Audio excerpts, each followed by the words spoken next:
ជួយសួរគ្រូនឹងអ្នកគ្នាថ្ងៃនេះខ្ញុំមកនិយាយអំពីការធ្វើ final project ចំពោះ project overview គឺនិយាយពីបញ្ហា solution និង target ចំពោះ system architecture ហើយចំណុចដែលខ្ញុំត្រូវនិយាយទៅគឺ front end ធ្វើពី footer back end ទី1គឺ Node.js និង Express back end ទី2គឺ fact នៃ Python សម្រាប់ generate KHQR background ចំពោះ database ធ្វើ MongoDB និង JSON ចំពោះ product homepage គឺទាញពីទិន្នន័យMongoDB បញ្ជូនទៅ footer តាមរយៈ REST API key feature ការប្រើប្រាស់ view ដើម្បីបង្ហាញបញ្ជាផលិតផលបែបដែលមិន performance Node.js ជួយឲ្យ response បានលឿននិងresponse ទិន្នន័យមានល្បឿនលឿននិងចំណាយពីសោះតិច payment UX/UI design brand entity គឺបង្ហាញអាជីវកម្មឈ្មោះអាជីវកម្មនិងទិន្នន័យច្បាស់លាស់interactive គឺភ្ញៀវអាចជ្រើសរើស method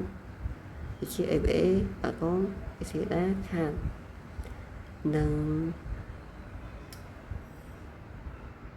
បង្ហាញឈ្មោះធនាគារដូរតាម method digital payment integration គឺបង្កើតលើ Python ដើម្បី secure និង pooling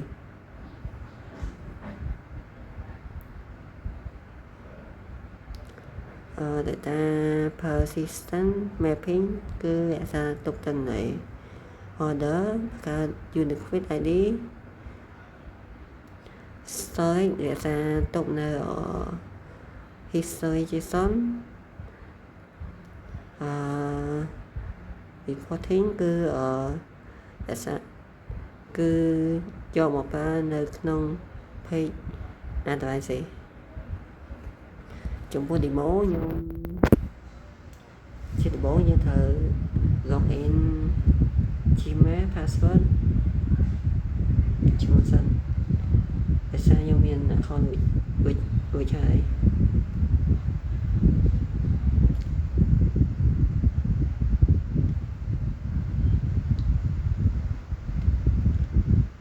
វានឹងបង្ហាញជា management ដែលខ្ញុំបានបញ្ចូលពី REST API មកនៅចេះ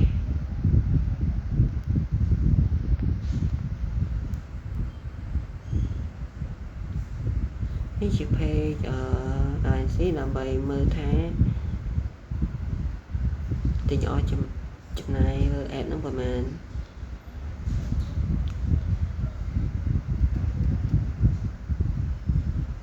ការចំពោះ order យើងត្រូវចុច click លើហ្នឹងដូចជាហ្នឹងវាឈ្មោះស្រាប់មកហើយវា generate មកជា QR code និង BID នៃទៅលើ back end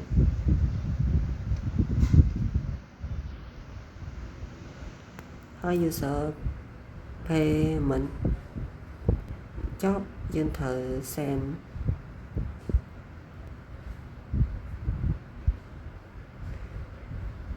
យើងត្រូវ click send ហ្នឹងមកដើម្បីឲ្យ skin ហ្នឹងវាចេញលក្ខណៈបែបនេះនឹងវាទៅ NC ទៅឃើញនឹងកន្លែងដែលយើង order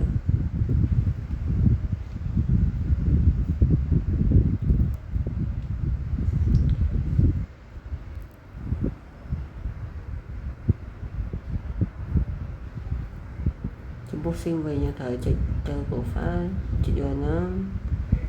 មានបង្ហាញបែបហ្នឹងហើយជា sim ដែលបាន system default បានហើយ payment management គឺពាក់នៅបែបនេះ បែបនេះមិញ order មកបើកទាំងដែរហើយlại là trên bên đi